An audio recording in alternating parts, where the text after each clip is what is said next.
Hey, it's your buddy Tim Show back with another Raid Shadow Legends video, and we are on episode 3 of the takeover of my account by Raid's #1 player, 69 Boomer. And today we're going to talk about the dungeon teams and the improvements he made to my dungeon squads. So let's get into it.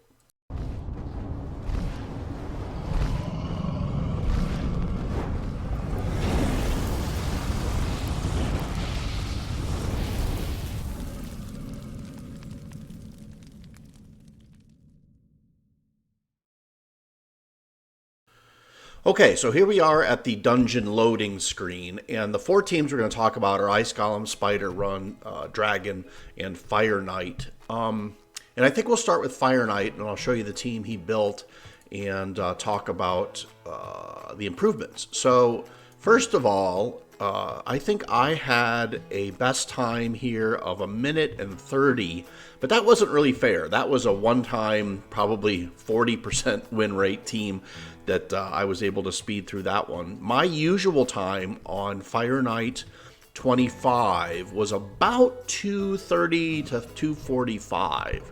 So the 1:10 time is excellent. And here's a team he put together. Mashald in the lead for the passive, which I think is ally attack to give everybody a little extra damage. And then Kaimar, obviously, for the reset. Ghostborn for the defense down and weaken. Allure for the turn meter turn back. And then a Seer for the nukage. And you can see here it's very consistent, right at kind of 1:10 the whole time. So, yeah, it runs really well. And thanks to him, I would not have kind of thought of this team. I actually didn't think I could build a Seer to do enough damage without the weaken. And so you can see sometimes he lives through the original, but that's no big deal. And we get to the Fire Knight at about 20 some seconds, and then is just kind of waiting to scroll through the turn meter, because once my Allure gets a hold of him, he doesn't get another turn. So yeah, so it works really good. And then yeah, so we'll finish this up. We only have about 30 more seconds, and obviously the star of this team is Mashald, because he hits so bloody hard. 255 for an A3 on that, 70k on his A1. And you can see it's a pretty safe run. Even if the Fire Knight gets one turn, he hasn't killed me yet. So, yeah. So now we're going to get the Kaimar reset. We should be able to burn him down pretty fast. This is actually the longest run I've seen. I've run this 3 or 4 times, and it's been much faster than this. So, I'm probably going to go back. I'm not sure. Maybe I touched something and screwed with the Allure, because she's really only supposed to do her A1. There's really no reason to get her to do anything but her A1. So 1:35, still better than what I would normally do. And I like that crit damage, 7 on the crit damage, but it's a curing set, so I'm going to sell that. So yeah, really good. Let's go ahead and make sure that team is set up correctly. He left all the teams that I had. So this was my old Fire Knight team here. A lot of the same characters, but obviously his is better. So, where is it? Here it is. Let's just make sure that this is set up correctly. In the Allure, yeah, I would turn these. I would turn these off. I think that's going to make life better. Actually, we did not want that to be the opener. So, so I'm going to save this. Let's try this again with her A2 and A3 turned off, and see if this runs any better. I'm a little concerned because she might need that A2 at the beginning here to help with the nukage, but we'll see. We'll see if yeah. Oh, yeah. Okay, so yeah, she needs her A2 at the beginning, I think, to help with the nukage. because I don't know if we're going to get it done here. Yeah, although we did get a lot of sleeps, and now Mashal with some crowd control on his A2 is very helpful. So I still think we'll finish it, but it's not going to be fast. So maybe she does need her A2. So maybe I'll stick that on the opener. Yeah, it looks like we're gonna be able to finish this. So yeah, ironically, it's going to be, I think, faster than the last run.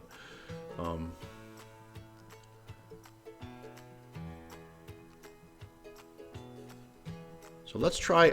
I'm going to put her A2 as the opener, kind of like I had it originally, and then don't use. So she just uses her A2 at the beginning, and then we get the benefit of her turn meter A1 depression going forward. So let's try that and see if we can't help the run. And if I can't, then we will go back to the way Boomer had it set up, which is probably the smart thing to do. But let's go back and reset her for, I think it was the A2, right? Attacks all enemies twice, attacks one enemy. So yeah, so let's set this up as an opener and then a don't use, and save that, because I don't really want her using her A2 once we get to the Fire Knight. So let's see how this goes. I feel a little bit like repainting the Picasso, right? Once it's already done. So okay, so that adds enough damage, I think, where my Seer can nuke him down. Yeah, and that's the only thing left. And then the Kaimar reset here. Oh no.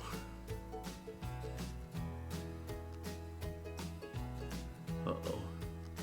Oh, okay, so we still did it. So 22 seconds, we get to the Fire Knight, and then she uses her A, or I guess that was her.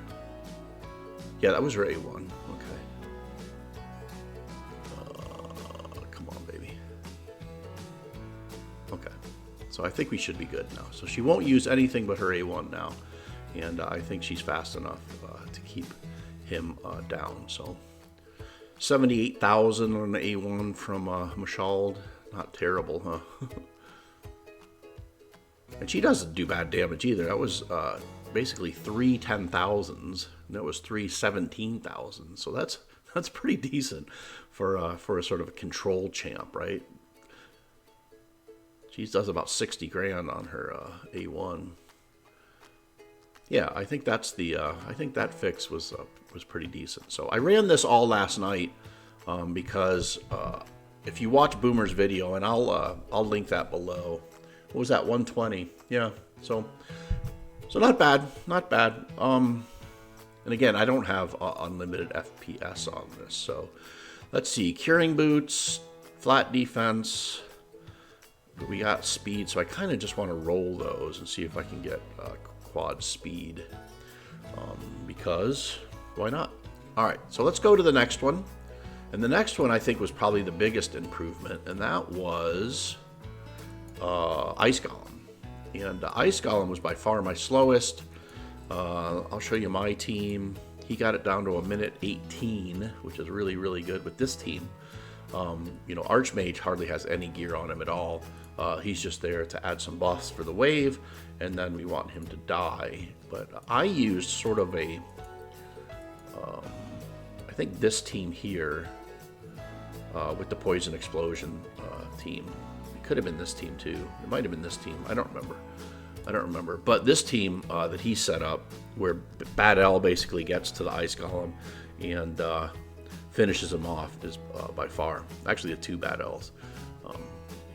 Yeah, goes pretty well. So the Seer is able to nuke through all the waves, and with Archmage adding all those extra buffs, which really helps. And you can see she's hitting each of them for like 400k. Just insane wave clear. So as soon as these guys get a turn, we will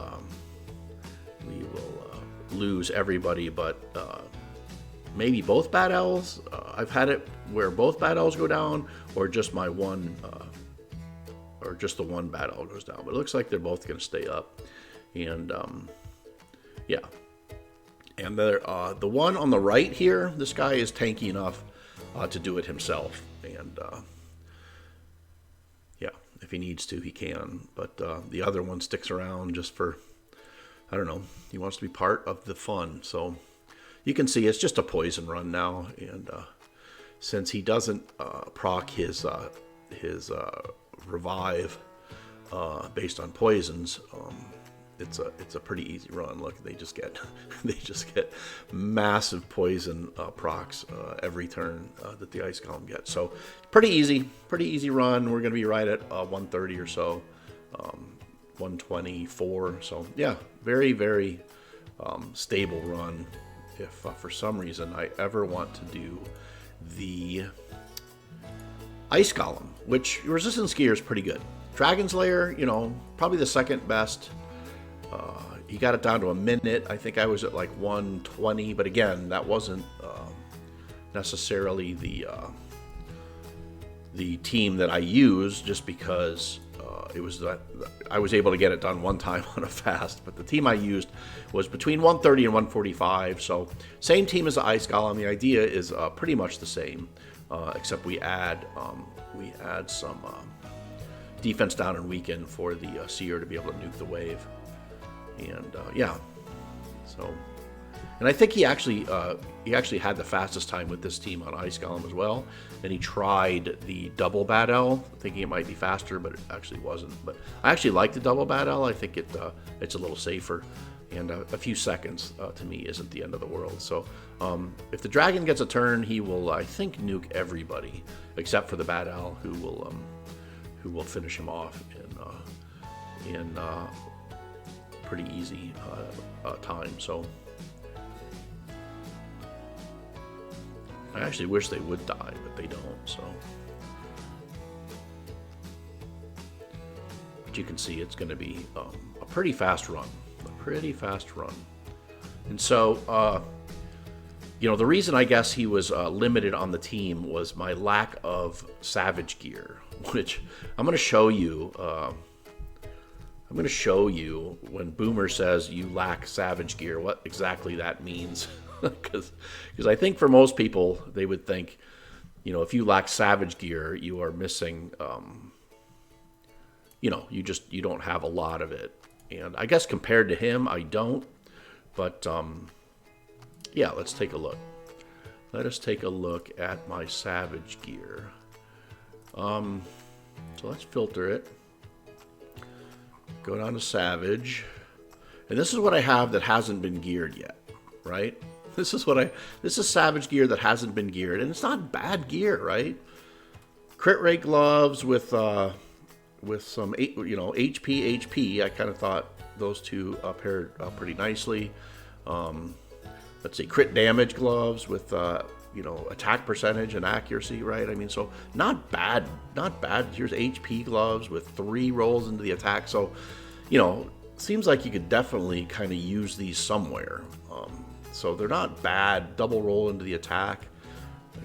Here's a double roll into the speed. Got some resistance and speed. I don't know. Those probably aren't. But I like the crit rate. I tend to keep those. Attack percentage boots.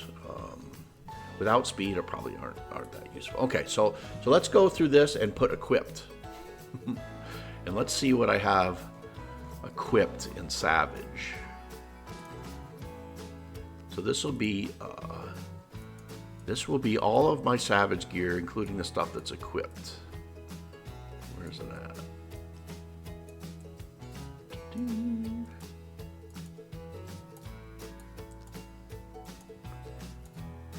Here it is. So you can see, yeah, that's what when Boomer says I don't have a lot of Savage gear. And what he means is I don't have a lot of Savage gear that he is used to using, which, is insane Savage gear. So, yeah. Anywho, What I'll probably do is a lot of these pieces, I'll just sort of find a home for them, and so I can get them out of my inventory and use them on somebody else. But yeah, I mean, HP helmet with double attack roll. I mean, pretty decent, I think. Double crit damage on an HP helmet. What do we got here? 3 rolls on the HP with a helmet. Yeah. And crit rate and attack. Yeah. I mean, I think pretty decent, but yeah. Anywho, that's what he was saying. So let's go on and do the spider. The spider, I think, didn't go as well. He wants, he was hoping for another cold heart. And I certainly will roll another cold heart at some point. I've eaten so many cold hearts at this point. And honestly, if we can get a 15-second run, the difference between a 15-second run and a 30-second run to me isn't the end of the world. And this is kind of what he put in, and it works fine. Well, I don't know. I was just barely able to beat it at like a minute before. So I think I'll probably pop my old team back in just because, it was slow-ish, but it was super safe. And you'll see this team has some issues. Let's see if he. See, the problem is the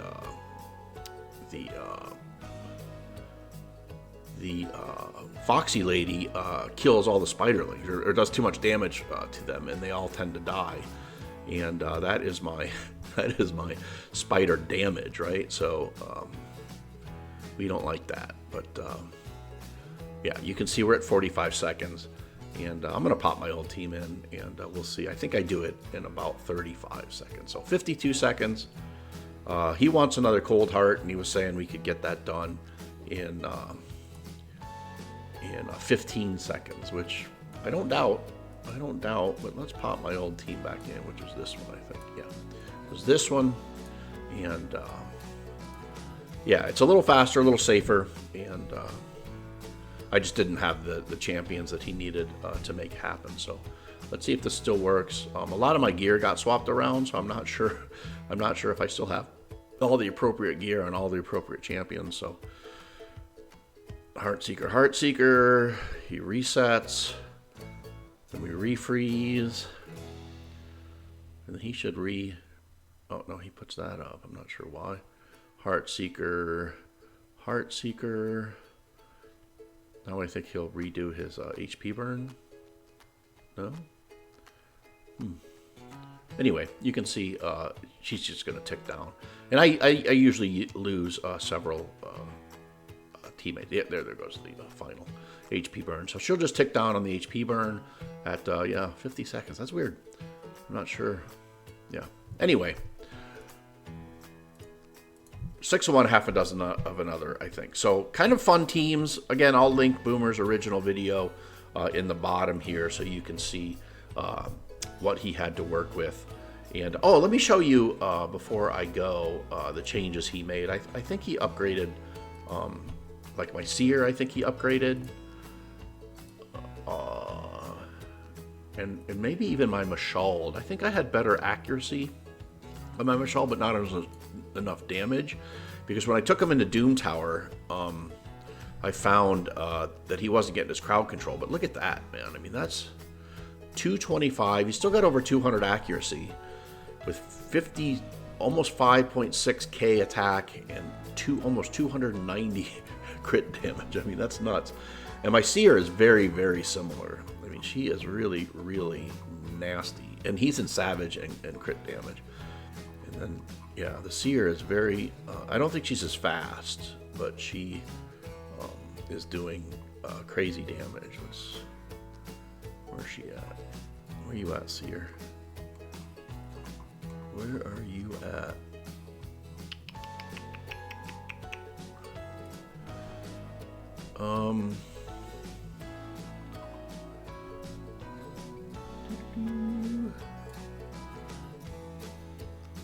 Here she is. So Savage gear, 186, 103, 280. Yeah. Just over 200 accuracy, so yeah, eventually that's going to cost her. I'm not sure how much of this gear I could roll up, but I used a lot of my glyphs, so yeah. I mean, she doesn't have end game rolls on any of this, like 2%. So there's some room to make some changes to her for sure. So yeah, yeah, especially here. Wow, we could get a bunch more attack there, get some more speed. Anyway, yeah, she's got some room to move. But here, I'll show you. We used a lot of my glyphs to make this happen. So I only have one 6-star left. Speed is almost gone. And yeah, so we're going to have to restock. And I'm going to farm Fire Knight, obviously, every night until I restock some of my gear. So anyway, part 3 in the books. Boomer, thank you very much. It's awesome. And I look forward to the plat reset tonight. We'll see you tomorrow. God bless.